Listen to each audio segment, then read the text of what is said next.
Typhoon Dolphin has just torn past Okinawa, and instead of weakening, it got stronger.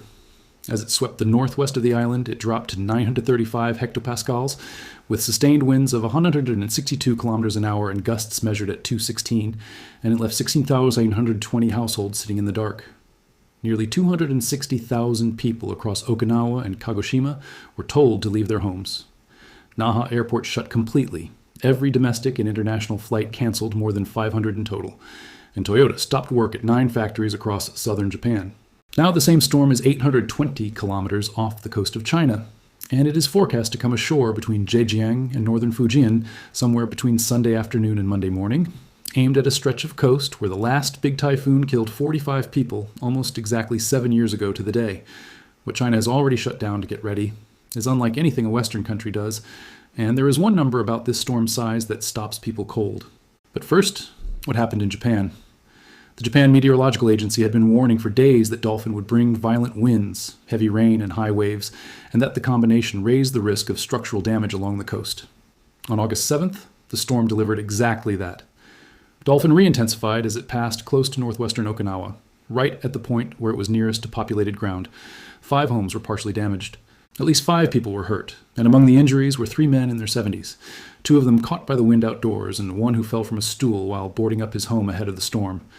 It is a small detail, but it is the honest shape of a typhoon's injury list. Most of the harm happens to people preparing for it, not people caught in the eye of it. The transport shutdown was immediate and total. Naha Airport, the main gateway to Okinawa, closed its doors, stranding travelers across the prefecture and severing the island's fastest link to the rest of Japan. The Japan Coast Guard raised Stage 2 evacuation advisories at 7 ports and Stage 1 warning advisories at 26 more, pulling vessels off the water before the swell arrived. And Toyota, which runs a dense manufacturing network across Kyushu, suspended operations at 9 plants, a reminder that a storm hitting one chain of islands reaches into supply chains on the other side of the planet. None of this is unfamiliar to Okinawa. The island sits in one of the busiest typhoon corridors on Earth. On the track most Western Pacific storms follow as they curve north toward Japan and Korea, and its buildings are built for it. Reinforced concrete, shuttered windows, flat roofs designed to shed wind rather than catch it.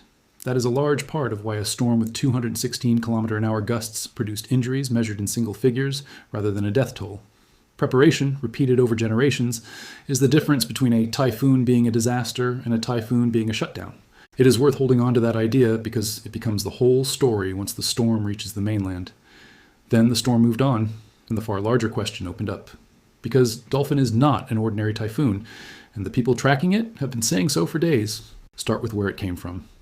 Dolphin is the 13th named typhoon of the 2026 Pacific season, but it formed near the international dateline, thousands of kilometers out in the open Pacific, and then traveled the entire width of the Western Pacific toward the Asian mainland. A meteorologist at China's National Meteorological Center described that as exceptionally rare. Storms that form that far east usually spend themselves over open ocean or curve away to the north long before they reach a coastline.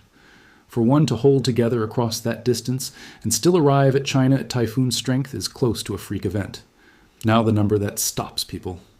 According to Shen Yuyang, a meteorologist with China's National Meteorological Center, Dolphin has expanded to cover an area roughly 13 times the size of Zhejiang province. Put another way, the storm's footprint is about 1,230 times the size of Hong Kong. This is not a tight, vicious little core that punches one town and moves on.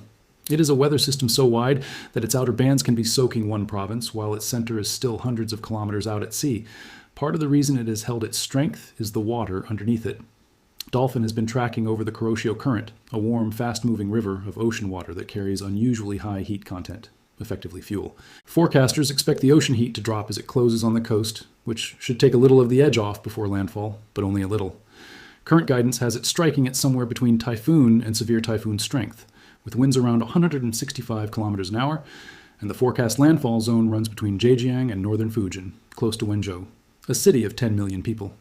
The rain is the bigger threat, and this is where the numbers turn serious. China's National Meteorological Center forecasts that eastern Zhejiang could receive more than 600 millimeters of rain through August 10th. That is 23. 6 inches, roughly 2 feet of water falling in a matter of days on hilly, densely populated terrain. Shanghai, well north of the projected landfall point, is still expected to feel tropical storm force winds, storm surge, and local flash flooding.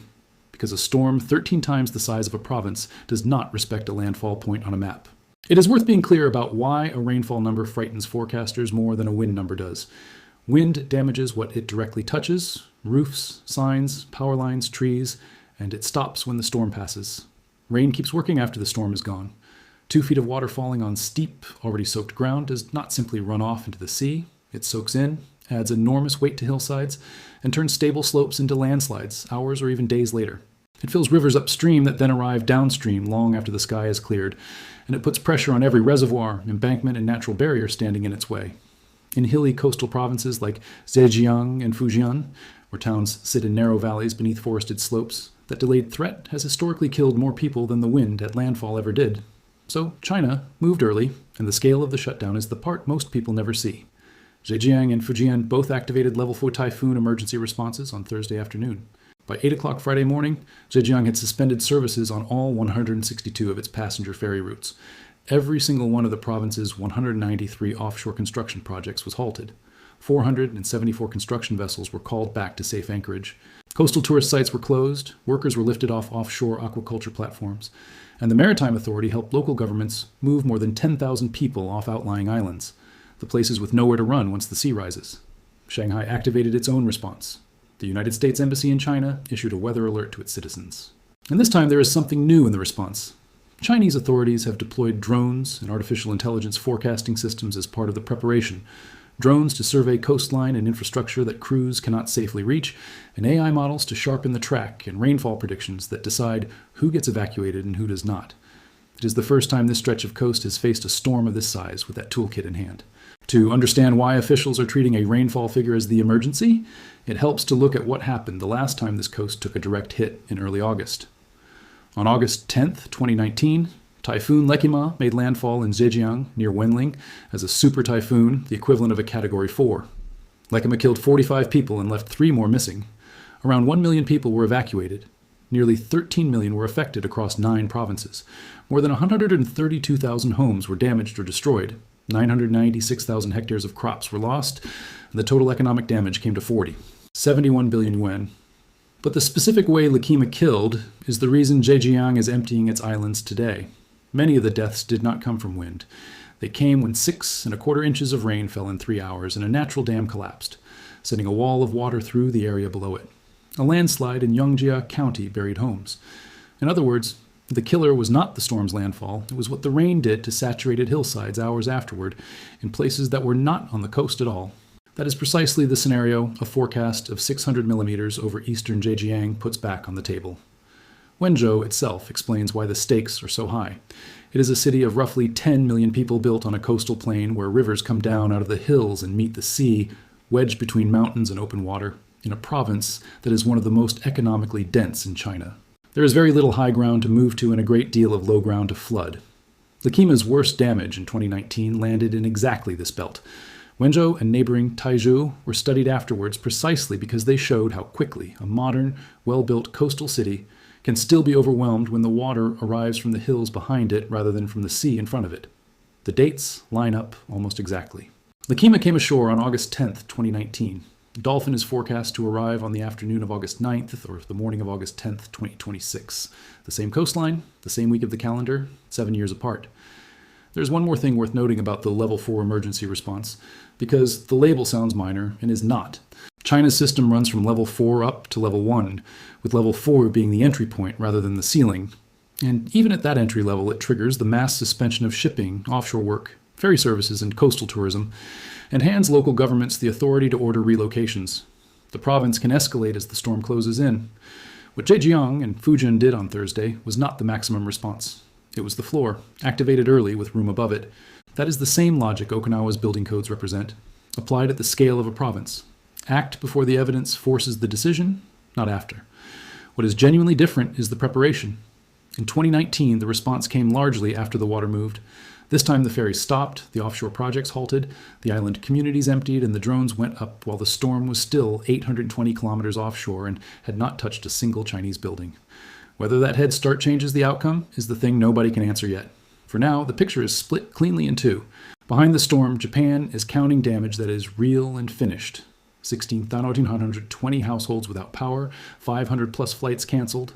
a closed international airport, 9 idle Toyota plants, 5 injuries, and nearly 260,000 people who were told to leave. Ahead of it, China is holding its breath over a coastline where 2 feet of rain is in the forecast, and a city of 10 million sits near the projected landfall.